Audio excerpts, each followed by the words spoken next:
Hello everyone. I am Arpita Sharma, and here we are with a brand new lecture. And this lecture has been demanded a lot of times to me by the aspirants, by the UPSC aspirants, students who are preparing for UPSC, students who are thinking about preparing for UPSC. So, today we are going to demystify every myth which is related to essay for the UPSC CSE examination.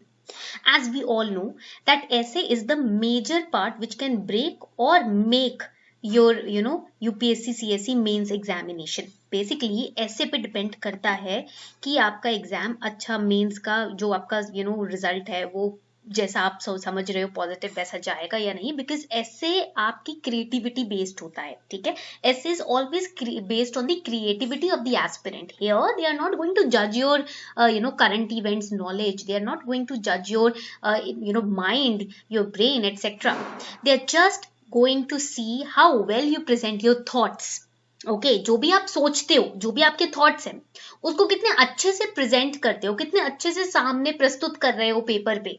ठीक है, वो है essay. Basically essay is like a way, a medium through which they can know your personality, your character, your brain. Okay, आपके दिमाग को, आपके सोचने की क्षमता को, your capability to think, your capability to analyse, everything can be very easily judged, very easily tested through the way you write, through the way you express your emotions, your thoughts, your knowledge, etc. पढ़ तो हम सब लेते हैं, but express करने के time पर हम पीछे हट जाते हैं. It's very easy to understand things, it's very easy to learn, but it's very, very tough to express what you have understood, to explain what you have understood, right?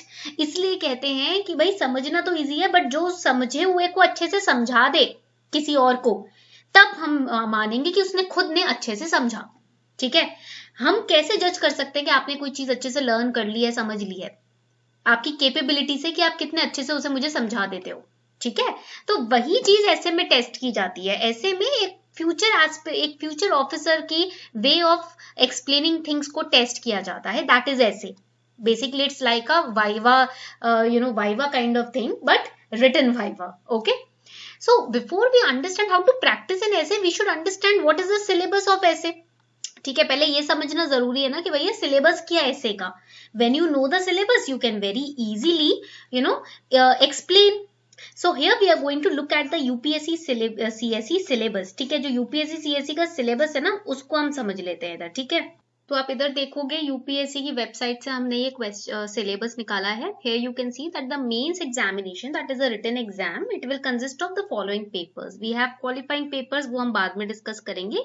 But here you can see papers to be counted for merit. This word is very clearly written. यानी कि जो आपकी rank निकलेगी ना, जो deciding factor होगा कि आप इंटरव्यू तक जाएंगे या नहीं, वो मेरिट के जो पेपर्स हैं वो कौन कौन से है. Paper 1 essay paper, that is for 250 marks. Here you can see it clearly, यहाँ पर दिख रहा है आपको.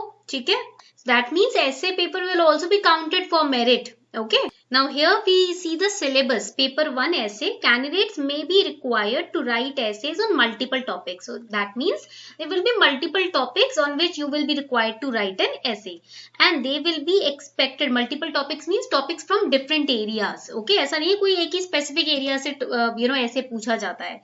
They will be expected to keep closely on the subject of the essay to arrange their ideas in orderly fashion. That means what is expected from you in the essay paper? Stick to the subject of the essay. Whatever has been asked in the essay, जो भी highlighted है, जो भी पूछा गया है, सिर्फ उसी के ऊपर आपको अपने ideas को you have to arrange your ideas in orderly fashion. ठीक है, you have to write concisely. Credit will be given for effective and exact expression. See, ये चीज हाईलाइट करने वाली है. आपको मार्क्स किस बेसिस पे मिलेंगे? आप बिल्कुल इफेक्टिव और एग्जैक्ट थॉट्स को उस एग्जैक्ट टॉपिक के ऊपर एक्सप्रेस करेंगे. ये नहीं कि बस इधर उधर हाथ मार रहे हैं. नहीं, जो टॉपिक पूछा गया है उस पर अपने आइडियाज को अरेंज करके उसे एग्जैक्टली जो आप दिमाग में उस टॉपिक से रिलेटेड आइडियाज है उसको आप एग्जैक्टली एक्सप्रेस कर रहे हो. Government strives to have a workforce which reflects gender balance and women candidates are encouraged to apply. ठीक है, अब ये तो आपकी बात हो गई अप्लाई करने की कि women candidates are also encouraged, but देखो इधर लाइन क्या है, गवर्नमेंट ऐसी वर्कफोर्स चाहती है जो जेंडर बैलेंस को एक्नॉलेज करे, रिफ्लेक्ट करे। तो आपको अपने एसेज में बायस्ड नहीं होना है, न्यूट्रल रहना है और पक्षपात नहीं करना, और क्या करना है, मेल फीमेल को लेकर इधर उधर नहीं झूलना, बिल्कुल बीच में न्यूट्रल रहो, जेंडर बैलेंस मेंटेन करना है। ठीक है, अब इधर आप देखोगे एसे का एक it's a screenshot of 2015 essay. I'll show you over here. They are saying the essay must be written in the medium authorized in the admission certificate. If you have chosen English medium, write the essay in English. If you have chosen Hindi medium, write the essay in Hindi. Form भरते time जो आप language choose करोगे उसी में आपको ऐसे लिखना है। ठीक है, and there will be 2 sections in the essay question paper, section A and section B. Each section will have 4 essays. You do not have to write all these 8 essays. ठीक है, दोनों सेक्शन में 4-4 होंगे तो आपको सारे नहीं लिखने। You have to write 2 essays choosing one from each of the following sections. That means you have to choose 1 essay from section A and 1 essay from section B. Only total 2 essays you have to write within 3 hours time limit. And the essays will be of 1000 to 1200 words, यानी कि 1000 से 1200 words के बीच में ही आपको ऐसे लिखना है, उससे ज्यादा नहीं लिखना।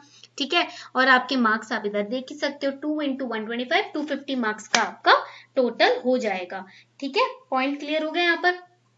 सो सेक्शन ए सेक्शन बी आप देख लोगे कि यहाँ पर आपको हर सेक्शन से एक ऐसे उठाना ही उठाना है, यानी कि टोटल 2 एसेज आपको इसमें लिखने हैं। ऑलराइट, सो आपको ये फ्रेमवर्क समझ आ गया। ठीक है, यहाँ तक समझ आ गया। ऑलराइट, अब आगे बढ़ते हैं। Now, when we talk about essay writing, before that, here's a small announcement for all of you. As you all know that Unacademy conducts UPSC CSE Combat based on the syllabus of Prelims 2022 exam every Sunday. This Sunday on April 3rd as well, same thing is happening. Unacademy is conducting the All India Free Scholarship Test on 3rd of April. Now ये जो test है ना, ये 11 बजे सुबह conduct होगा और ये लाइव स्कॉलरशिप टेस्ट है। It's a live scholarship test. ठीक है, तो आपको लाइव देना है ये टेस्ट, and plus here you will stand a chance to win rewards worth ₹4 crore. आपको यहाँ पर 4 करोड़ के रिवॉर्ड्स जीतने का मौका भी मिलेगा। अगर आप 100% स्कॉलरशिप चाहते हो तो रैंक 1 से रैंक 3 के बीच में अगर आपकी रैंक आती है तो 100% scholarship will be given. Rank 4 to 10 will be given 75% scholarship. Rank 11 to 50 will be given 50% scholarship, and rank 51 to 500 will be given 25% scholarship.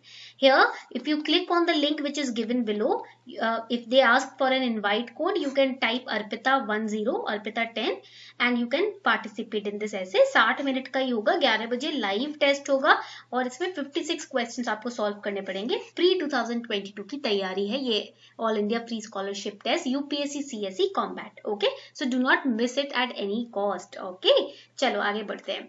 So as we all know that M.H. Abrams, who is also literary critic of America, he also said that what is essay?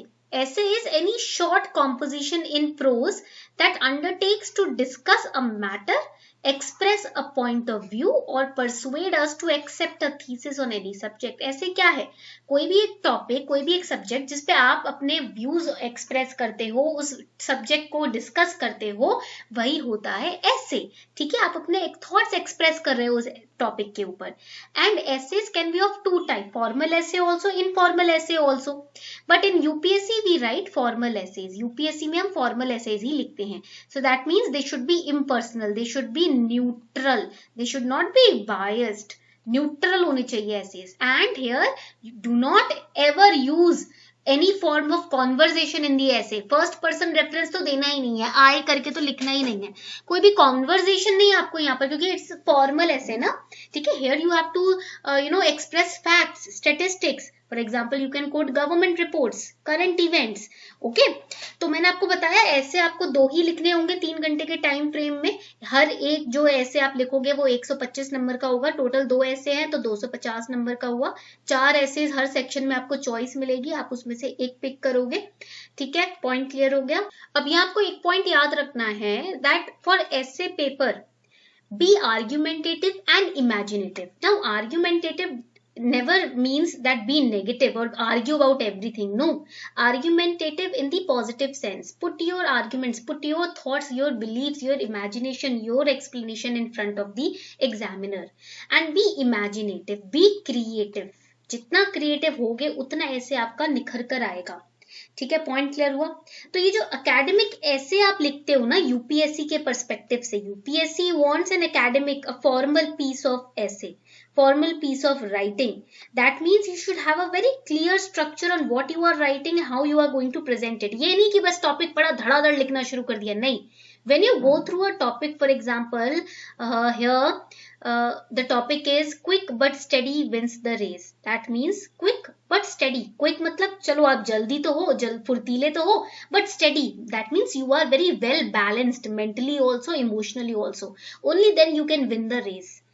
फुर्तीला होना जरूरी है, because in today's time you need to be very quick on your toes, but quick without mindlessly quick is meaningless. अगर आप mind use नहीं कर रहे हो, बैलेंस्ड नहीं हो इमोशनली और बस फटाफट डिसीजन ले लेते हो, that is useless. You are quick but you are mindful, you are aware, you are very well balanced emotionally, mentally, physically. Only then you can win any race. तो इस केस में पढ़ते ही लिखना शुरू नहीं कर देना. Once you go through the topic that you have chosen to write an essay on, what you need to do is you need to frame a clear structure in your mind that how you are going to first start your essay. सबसे पहले आप सोचो कि मैं start कैसे करूं. Start the essay with a quote. If you do not remember a quote, you can frame your own quote. अगर आपको किसी भी बड़े राइटर का या किसी बड़ी पर्सनालिटी का कोट याद नहीं आ रहा, आप अपना खुद का कोट फ्रेम करो. ठीक है. If you can not even frame your own quote, start with any story, short story. Short story means 3 to 4 lines की story from any epic, Ramayana, Mahabharata और your own life. Okay, but try to be imaginative, try to be creative, try to gain the attention of the examiner in your beginning only. अपने initial ऐसे के initial part में ही examiner का attention खींचने की कोशिश करो. ठीक है. उससे क्या होगा, जब आप अटेंशन खींचोगे एग्जामिनर का तो एग्जामिनर आगे भी पढ़ेगा, और अगर आपका स्टार्ट ही डल होगा तो एग्जामिनर आगे पढ़ने में भी इंटरेस्टेड नहीं होगा. ठीक है, पॉइंट क्लियर हो गया. Now how can you be quick when it comes to creativity, imagination. If you read, अगर आप पढ़ते हो books, and those books which are either philosophical in nature, ठीक है, और बायोग्राफीज. ठीक है, किसी की बायोग्राफी आपने पढ़ी है या फिलोसफिकल बुक्स पढ़ते हो, और any kind of spiritual book. Spiritual doesn't means religious. Spiritual religious का religion is different and spirituality is different. Okay. तो अगर आप इस तरह की किताबें पढ़ते हो तो आप क्विकली कोई भी स्टोरी फ्रेम कर सकते हो, कोई भी कोट फ्रेम कर सकते हो. पॉइंट क्लियर हो गया. Be very prompt. Alright, point clear हो रहा है यहाँ तक. चलो अब आगे बढ़ते हैं. Now when you choose a topic, first make sure that you fully understand what each word in the topic means. Okay, जब आप कोई टॉपिक चूज करते हो ऐसे का, याद रखो वो टॉपिक चूज करो जिसके मतलब आपको समझ आ रहे हो. अगर टॉपिक का मतलब ही समझ नहीं आ रहा तो उस पर आप क्लियर स्ट्रक्चर फॉर्म ही नहीं कर सकते. Once you have framed your start, now the basic part is आपका basic body of the essay. Basic body को आप 3 पार्ट्स में डिवाइड कर सकते हो, और इधर you can divide it in 4 parts. Basic body को आप 3 पार्ट्स में डिवाइड कर सकते हो. ठीक है. And here in these 3 parts you can support your topic और subject that you have chosen in the essay, or the title or the topic of the essay. You can explain it or support it through current events जो आपके आसपास हो रही हैं. If you have any government statistics or report in your head, you can do that. ठीक है. कोई factual information आपके पास है, आप उससे सपोर्ट कर सकते हो. कोई फैक्चुअल एग्जाम्पल आपके पास है, आप उससे सपोर्ट कर सकते हो. बेसिक बॉडी के बाद आता है आपका कंक्लूजन. कंक्लूजन में आप अपने पूरे ऐसे को समराइज करते हो. Basically what is conclusion? You summarize what you have tried to explain in your essay within 4 to 5 lines. You can end the conclusion with a quote also. You can frame your own quote again in the conclusion. But story यहाँ पर frame मत करना conclusion में, because conclusion में आप end कर रहे हो, start नहीं कर रहे, तो कोई story मत लिखना. Conclusion में basically आप summarize करते हो whatever you have explained to the examiner. Now it may seem difficult at first. Initially ऐसे लिखने में ना difficulty होती है, tough लगता है, but everything is difficult at first, right? सब कुछ ही टफ होता है ना. If you can not do 100 pushups in on your day 1 in the gym, आप एक पुशअप भी नहीं मार पाओगे पहले दिन. ठीक है, अगर आप जिम जाते हो, if you go to a gym, you can not even do properly a 1 full push-up because it is difficult at first. But when you consistently practice it, you can end up doing 100 push-ups in few minutes. ठीक है, अगर आप daily consistently practice कर रहे हो, आप 100 pushup मार लोगे एक दिन, ऐसा आएगा. So practice is everything. मैंने ये इधर एक्सप्लेन कर दिया कि भाई ऐसे स्टार्ट कर दो, बेसिक बॉडी, कंक्लूजन, ऐसे ऐसे ये सिलेबस हो गया. इसका मतलब ये नहीं कि आपको ऐसे लिखना आ गया. ऐसे लिखना तभी आएगा जब आप डेली उसको प्रैक्टिस करोगे. So what you can do is, see, essay is the deciding factor in your main score. I told you ना, बेसिकली ये मेरिट पेपर है, ये डिसाइडिंग फैक्टर है आपके मेंस के स्कोर में. तो if you prepare smartly and if you give consistent time and effort to the essay preparation, it's very possible, very much possible to score 150 plus marks in the essay. Okay, what you can do is, आप कर क्या सकते हो यहाँ पर, basically go through the past 5 years question papers. Essay के पिछले 5 साल के क्वेश्चन पेपर जाओ देखो. ठीक है, उससे आपको इम्पोर्टेंट पैटर्न समझ आएगा यूपीएससी का ऐसे पूछने का. They are inclined towards more spiritual topics और मोस्ट इंटर गवर्नमेंटल टॉपिक्स. ठीक है, या फिर वो इंटरनेशनल रिलेशंस के ऊपर ज्यादा क्वेश्चंस पूछ रहे हैं. तो आप अपने ना बेसिक पॉइंट्स बना लो. ठीक है, पॉइंट क्लियर हो गया. First is understand what kind of pattern UPSC is following. Then understand what kind of topics they are picking up. जो पैटर्न फॉलो कर रहा है ये समझ लो. ठीक है, उसके बाद समझो कि किस टॉपिक को वो पिकअप करके उसमें से ऐसे पूछ रहे हैं. ठीक है, then understand what are the sources through which you can prepare your essay. For example, मैं आपको सोर्सेज की ना एक लिस्ट दे देती हूँ. Sources can be first of all the योजना मैगजीन. ठीक है, योजना मैगजीन यू कैन फॉलो. योजना मैगजीन की समरीज भी आती है ऑनलाइन. ठीक है, अगर आप मैगजीन नहीं खरीदते आप समरीज भी पढ़ सकते हो. नीति आयोग की website is very important, please right it down. ठीक है, देन दी स्पीचेस जो हमारे प्राइम मिनिस्टर मोदी देते हैं. ठीक है, प्राइम मिनिस्टर की जो स्पीचेस होती है वो बहुत इंपॉर्टेंट होती है, या फिर प्रेसिडेंट की जो स्पीच होती है वो बहुत इंपॉर्टेंट होती है on occasions. For example, prime minister Narendra Modi he give speeches on मन की बात, राइट? तो मन की बात उनका आप देख सकते हो. प्रेसिडेंट की जो भी इंपॉर्टेंट ओकेशन पे स्पीचेस होती है वो आप देख सकते हो. ठीक है, then you are reading the newspaper, that is well good source of preparing for the essay, either the Hindu और द इंडियन एक्सप्रेस, जो भी न्यूज़पेपर आप पढ़ते हो. ठीक है, तो plus I told you, please start reading any kind of philosophical और स्पिरिचुअल बुक और books even on neuro science. ठीक है, न्यूरो साइंस पे भी जो बुक्स होती हैं उनको पढ़ सकते हो आप, बहुत बहुत हेल्प करती हैं. I would suggest you to watch the videos of Sid Warrier. ये एक न्यूरो साइंटिस्ट हैं. और you can watch videos of David Eagleman. ठीक है, तो न्यूरो साइंस पे इनकी काफी अच्छी अच्छी वीडियोज हैं, पॉडकास्ट हैं, which you can watch. You can study their books as well. ठीक है, तो अपना टाइम निकाल के ये सारी चीजें देखोगे. इससे क्या होगा, this is not a burden on you, basically you are enhancing the way you think. Brain को ना नॉलेज फीड करना जरूरी है अगर आपको उसे एक्सपैंड करना है, इनहांस करना है. ठीक है, तो इसलिए ये सब चीजें जरूरी है पढ़ना. ठीक है, पॉइंट क्लियर हो गया यहाँ तक. Plus, when I told you na that you can give a quote in the starting of your essay, the quote can be a Sanskrit shlok also, which is related to the topic. Sanskrit shlok कुछ याद आ रहा है वो भी आप लिख सकते हो. ठीक है, and see in the conclusion of the essay, another important point that I forgot to tell you, please write it down. आपका conclusion कैसा होना चाहिए? Your conclusion should be optimistic. ठीक है, यानी कि positive. You are going to be civil servant in the future, so you should be positive about your explanations, your thoughts. It should be emotionally charged so that you can grab the attention of the examiner. Okay, then it should be a summary of what you have expressed in your entire essay. You can give examples also.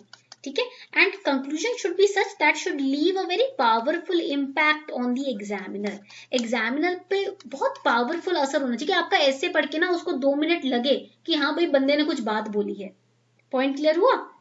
तो इस तरीके से आपको ऐसे की practice करनी है. So what you have to do is download past 5 years question paper, start writing. कुछ भी लिखो, ऐसा नहीं है कि पहले ऐसे में ही आपका भाई बहुत बढ़िया ऐसे लिख दोगे, आप आउट ऑफ द वर्ल्ड ऐसे लिख दोगे. नहीं, ठीक है, पहला ऐसे आपका गंदा सा हो सकता है, सबका होता है, कोई दिक्कत वाली बात नहीं है, बट धीरे धीरे आप देखोगे जब अपने 10th ऐसे पे पहुंचोगे आपके पास एक्सप्रेस करने के लिए काफी कुछ होगा।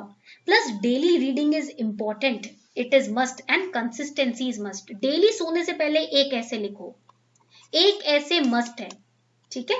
So practice practice practice until you succeed.